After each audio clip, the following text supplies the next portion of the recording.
পড়ালেখার পাশাপাশি চা বিক্রি করে সংসারের হাল ধরেছেন যমজ দুই ভাই সান ও মন। এসএসসি পরীক্ষার ফল প্রকাশের কিছুদিন পরেই হঠাৎ করে মারা যান তাদের বাবা। ভাগ্যের নির্মম পরিহাসে পরিবারের একমাত্র উপার্জনক্ষম ব্যক্তিকে হারিয়ে এক মুহূর্তেই যেন অন্ধকারে ডুবে যায় তাদের সংসার। কলেজে ওঠার পরপরই আমার আব্বা মারা যায়। মারা যাওয়ার পরে হচ্ছে কি আমাদের ফ্যামিলিতে হাল ধরার মতো কেউ নেই।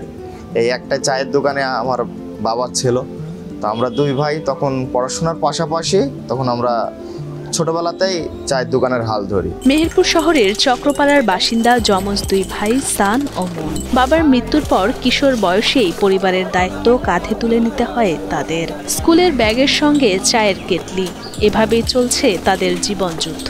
বাবার পেশা চা বিক্রিকে আঁকড়ে ধরে চলছে তাদের সংগ্রাম। চা বিক্রির আয়েই চলছে নিজেদের ও বোনের পড়াশোনা। মেহেরপুর শহরের বড় বাজারে একটি ছোট্ট চায়ের দোকানে চা বিক্রি করে দিনে আয় হয় 2 থেকে 2,500 টাকা। আর এই সামান্য আয় দিয়ে চলছে তাদের সংসার ও পড়ালেখা। সম্প্রতি দোকানে যুক্ত হয়েছে নীলকণ্ঠ ফুলের চা, যার স্বাদে ভিড় করছেন অনেকেই। পার ডে আমাদের ইনকাম সিজনে দেখা যাচ্ছে সবকিছু খরচ খরচা বাদ দিয়ে 2,000-2,500 এরকম প্রফিট থাকে। কোনো কাজকেই ছোট মনে করেন না মেহেরপুরের সংগ্রামী দুই ভাই সান ও মন। পড়ালেখার পাশাপাশি সংসারের দায়বদ্ধতা থেকেই বাবার রেখে যাওয়া চায়ের দোকান চালিয়ে যাচ্ছেন তারা।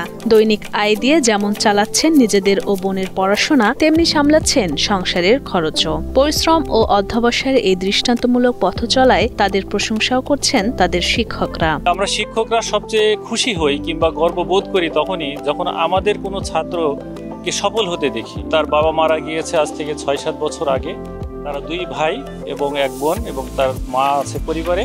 তো বাবা মারা যাওয়ার পরে সাধারণত যা হয় আর কি, লেখাপড়া থেমে যায় ছেলে মেয়েদের, কিন্তু তারা থামেনি। তারা অদম্য হিসেবে তারা কিন্তু একটা উদ্যোগ নিয়েছে এবং সেই উদ্যোগটা তারা একটা টি স্টল দিয়েছে, যেটা টি স্টলের নাম হচ্ছে সান এবং সানমুন টি স্টল। দুই ভাই শুধু নিজেদের দায়িত্বই নয়, সমাজের প্রতিও দায়িত্বশীলতার দৃষ্টান্ত স্থাপন করেছেন বলে জানান স্থানীয়রা। তারা প্রমাণ করেছেন ইচ্ছা আর পরিশ্রম থাকলে কোনো প্রতিকূলতাই বাধা হতে পারে না। সানমুন হয়ে উঠেছেন সমাজের পিছিয়ে পড়া মানুষের জন্য অনুকরণীয় এক উদাহরণ, এমনটাই জানান স্থানীয়রা। এদের বাপ নেই এবং এরা খুব অসহায়, জমি জায়গাও নেই, এই চায়ের স্টল চালিয়ে এরা লেখাপড়া পরিচালনা করে আসছে। তো এই মতো অবস্থায় তাদের আর্থিক অনটন। তো তারা যদি কোনো সুযোগ সুবিধা পায় তো মোটামুটি তারা একটু এগিয়ে যেতে পারবে। এরা যেখানে চা স্টল করছে, পাশাপাশি যে লেখাপড়া করছে, এটা তো মানে যুব সমাজ যে ধ্বংস করে চলে যাচ্ছে, সেটা থেকে যে তারা যে নিজে চা বিক্রি করে বা লেখাপড়া করছে, এটা আমাদের কাছে, এটা যুব সমাজের কাছে খুব একটা মানে ভালো একটা দিক। সানমুন বলতে গেলে আমাদের এই বাজারের চন্দ্র এবং সূর্য বলেই আমরা মনে করি। এত ভালো ছেলে মানে এই বাজারে খুব কম আছে। তাদের জীবনে অনেক